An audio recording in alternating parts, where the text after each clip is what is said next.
The History Channel presents The Great Crash. It was the 1920s. The United States of America was enjoying an era of unprecedented national prosperity, and few saw any signs of relent. It was a time of great optimism and confidence in the American way. President Herbert Hoover remarked, "We in America today are nearer to the final triumph over poverty than ever before in the history of any land. The poorhouse is vanishing from among us." Hello, I'm Rutherford B. Chapman. I'll be your historian tonight for the History Channel. Tonight, we will discuss the stock market crash of 1929 and the Great Depression that followed, the confusion, the panic, the despair. After these commercial breaks. From a small town in Italy, an unlikely hero has emerged. Hello? Is there anybody home? He was betrayed, Back we speak English. but he found a way out. I think I might have some work for you. Come here.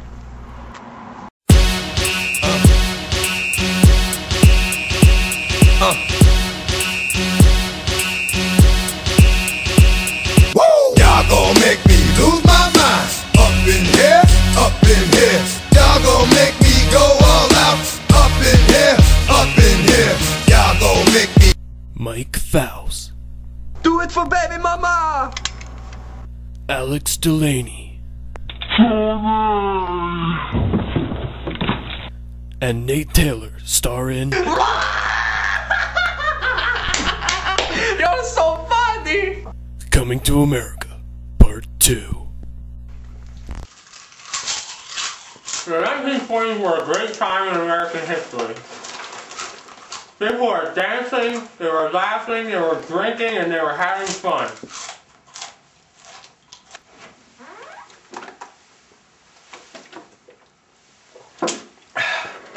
Jazz was running rampant, and a depression was the last thing on the people's minds. In September of 1929, stock prices began to fluctuate. Market analysts were confident that this was only temporary, but the public became uneasy. What these experts failed to realize was that the stock prices were horribly disproportionate. The sales were falling almost as rapidly as the stocks were climbing. On October 24th, 1929, a day now referred to as Black Thursday, investors dumped their stocks as quickly as they could. J.P. Morgan and other financiers bought up all the sold stocks to keep the market afloat. Then, another wave of sale orders hit, and on October 29th, the Great Crash had begun. Black Tuesday, as it was known, was the single most devastating day in the history of the New York Stock Exchange. Within hours, prices plummeted, erasing all the financial gains of the previous year. The critical state of the stock market shattered the public confidence in the economy, and the downward spiral of the Great Depression began.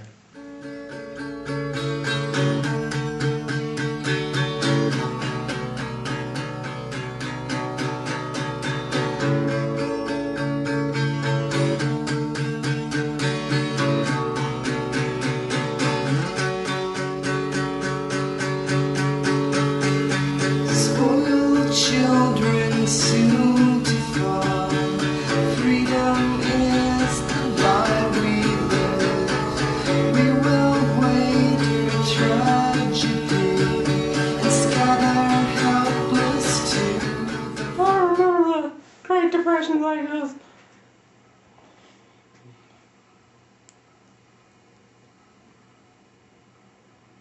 What? The people were in a state of despair. Unemployment had never been higher, and the public conscience was in a desolate state. My husband started spending all his wages on the booze and the sex and the parties.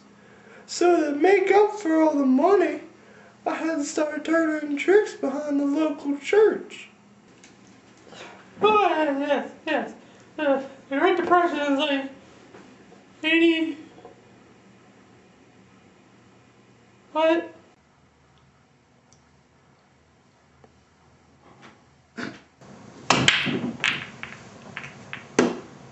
Never before had this nation experienced such problems, and the situation seemed quite hopeless. But all that hooking wasn't doing me no so good, I had to resort to stealing victuals from the delicatessen down the street.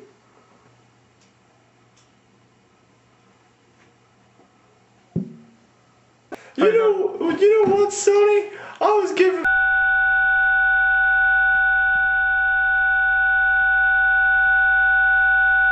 before you were even born. The what? I ain't got no money, so I wasn't too worried, but I thought, Betty Sue, I told Betty Sue, we gotta sell the farm. That dang truck transmission says back there $2. Said, Paul can't sell the farm, Paul. We gotta. The national income dropped from $87 billion to $40 billion. Few of our friends, they moved up north. Went to one of them Yankee cities.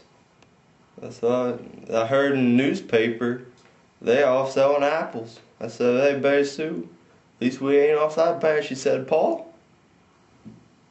That's right. You have it. The great stock market crash and the depression from those who lived it. This has been Rutherford B. Chapman on the History Channel.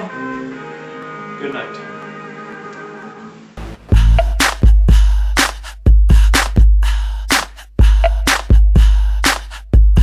What you gonna do with all that junk inside your trunk? I'ma get you drunk, get you love drunk off my hump, my hump, my hump, my hump, my hump, my hump, my hump, my hump, my hump, my lovely little lumps. Check it out. I drive these brothers crazy. I do it on the daily. They treat me really nicely. They buy me all these ices, Dolce and Gabbana, Fendi and Adana, Karen. They be sharing all their money. Got me wearing fly. Girl, but I ain't asking. They say they love my ass and 7 jeans, true religion. I say no, but they keep giving, so I keep on taking. And no, I ain't taking. We can keep on dating. I keep on demonstrating my love, my love, my love, my love. You love my lady lumps, my hump, my hump, my hump, my humps. They got you. She's got me spending. Oh, spending all your money on me and spending time on me. She's got me spending. Oh, spending all your money on me, on me. What you gonna do with all that junk inside that trunk? Hey, how much? $2 for the whole enchilada. Hi! Woo! Can I get a whoop whoop? Woo-woo. Yeah! Anyway.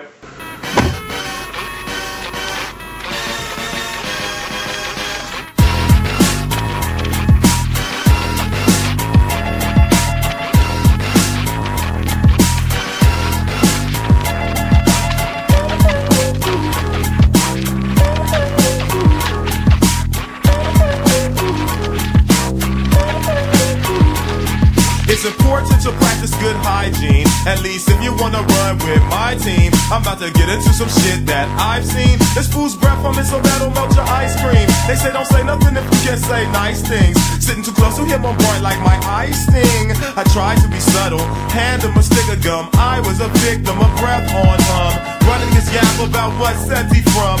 Gotta get some gum, gotta get him some. He turned it down, his teeth was brown, excruciating, foreign, it was a new sensation. I had to ask the dope to pass the soap, cause his coat had the sniffs of crustaceans, or bathrooms in the bus station.